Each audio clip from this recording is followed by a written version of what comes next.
वचन दिले तू मला या मालिकेच्या आजच्या भागामध्ये हर्षवर्धनचा खरा चेहरा सगळ्यांसमोर आता उघड झालेला असतो आणि त्यानंतर त्याची चांगलीच पंचायत झालेली असते.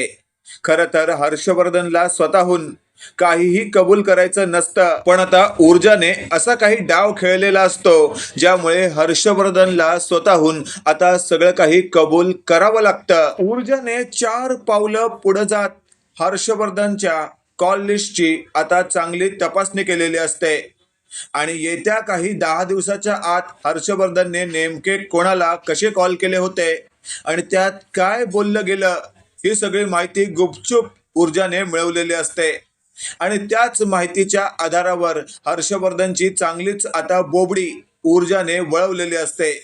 हर्षवर्धनला जेव्हा कळतं की ऊर्जाने आपल्या नकळत आपल्या मोबाईलचा गैरवापर केला आहे, त्यावेळेला हर्षवर्धन म्हणत असतो, ऊर्जा ऊर्जा हे काय केलंस तू?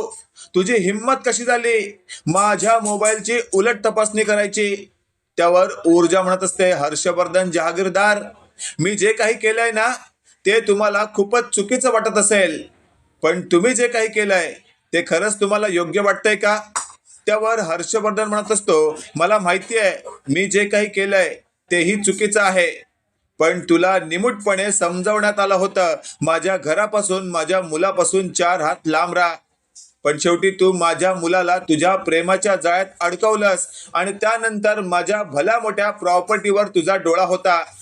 त्यावर ऊर्जा म्हणत असते, तोंड सांभाळून बोला, काय बोलताय तुम्ही? हे तुम्हाला देखील चांगलं माहिती आहे मला प्रॉपर्टीचा अजिबातच हव्यास नाहीये ना दागदागिन्यांचा.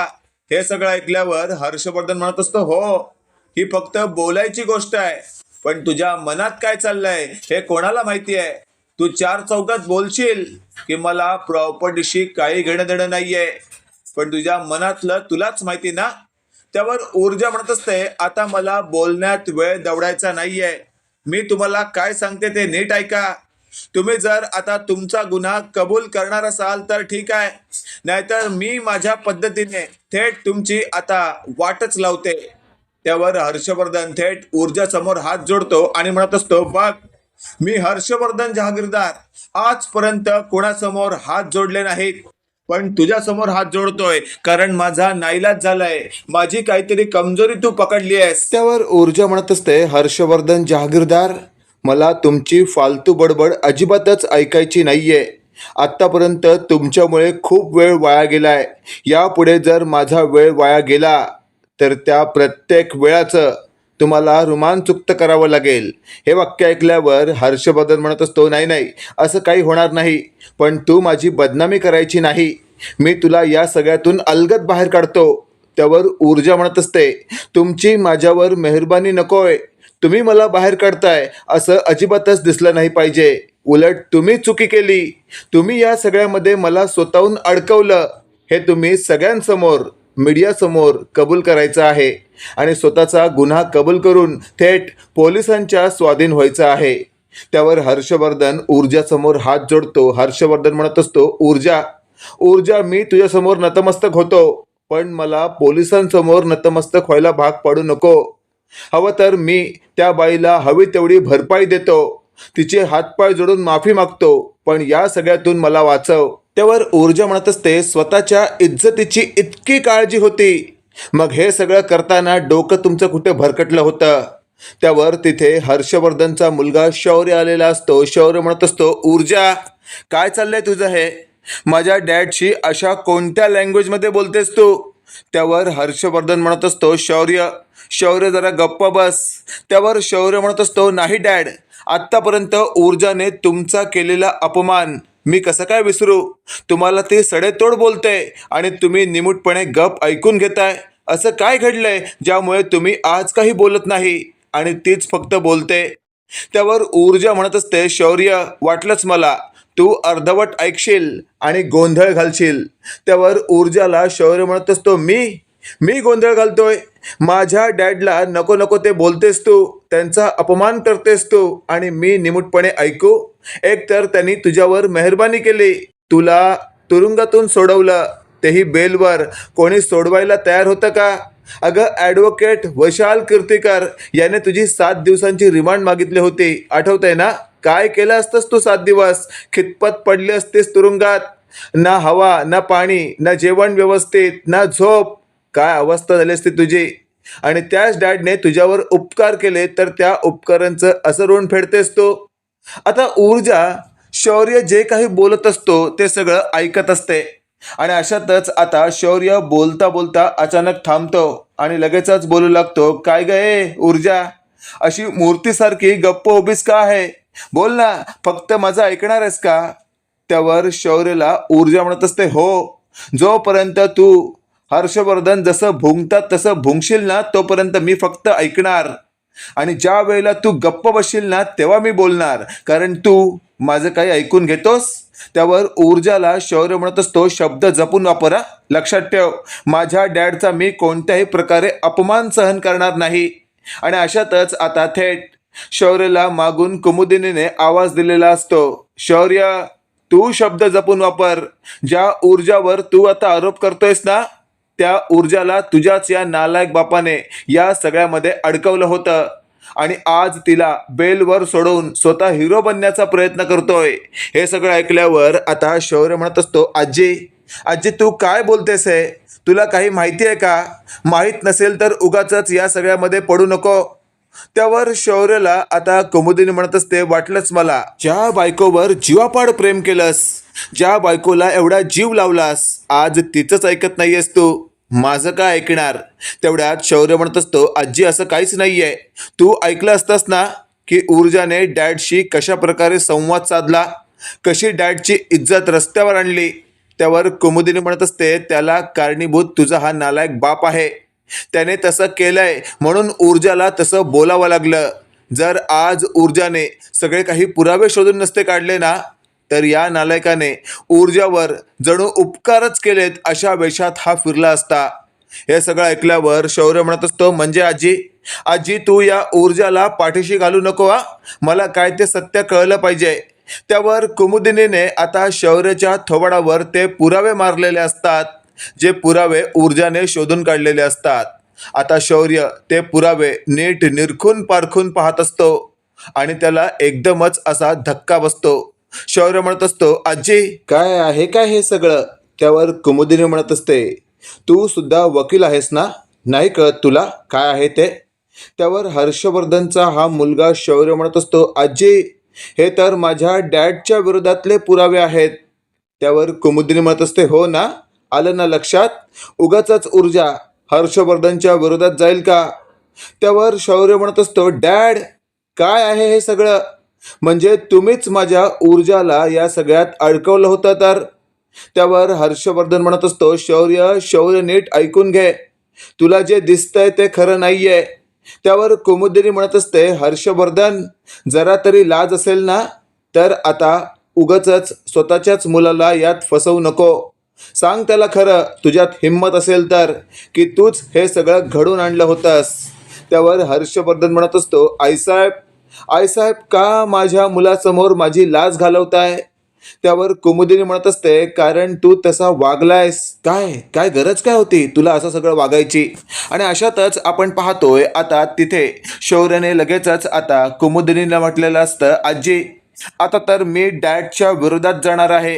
हर्षवर्धन जहागीरदार, तुमची हिंमत कशी झाली माझ्या ऊर्जाच्या विरोधात जायची?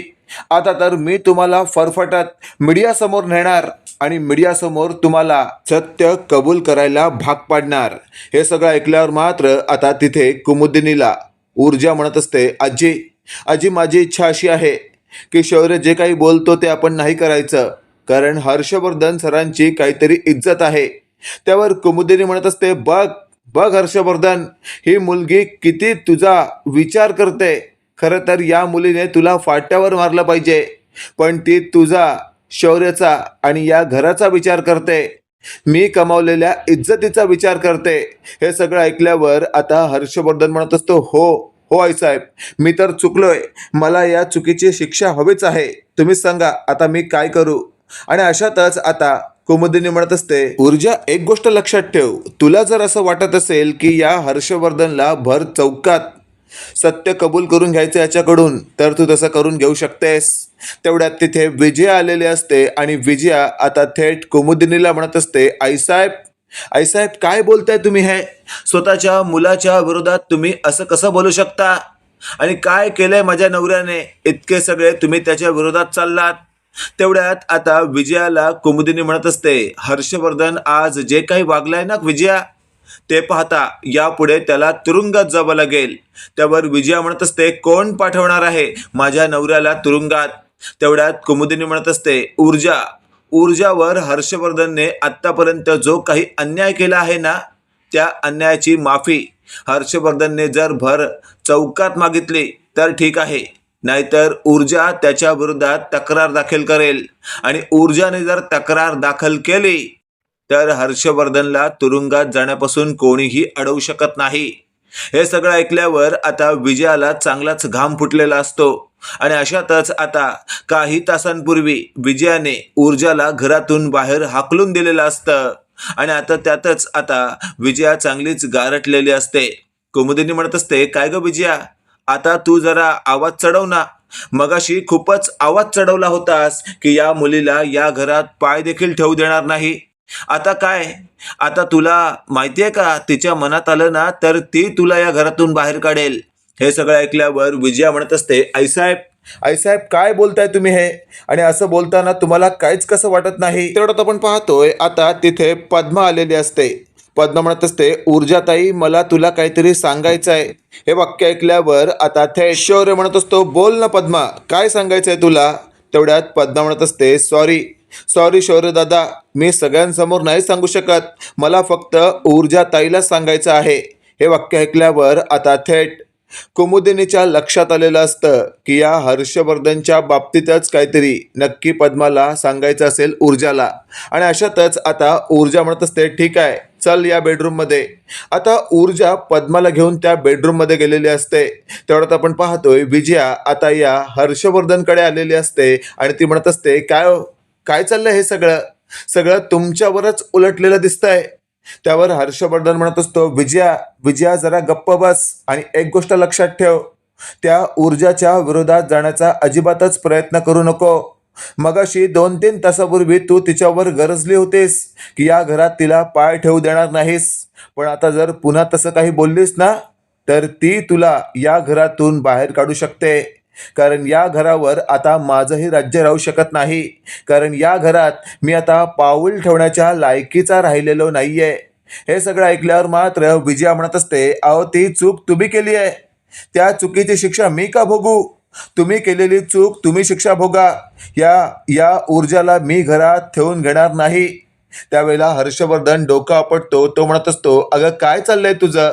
तुला माझ्याबद्दल काहीच वाटत नाही का? या ऊर्जाने जर माझ्या विरोधात तक्रार केली तर मला तुरुंगात जावं लागेल. मग तू काय एकटीच या घरावर राज्य करणार का? त्यावर मात्र विजयाला कळून चुकतं, अरे बापरे, खरंच हर्षवर्धन जहागीरदार जे काही बोलतोय ते अगदीच चुकीचं नाहीये.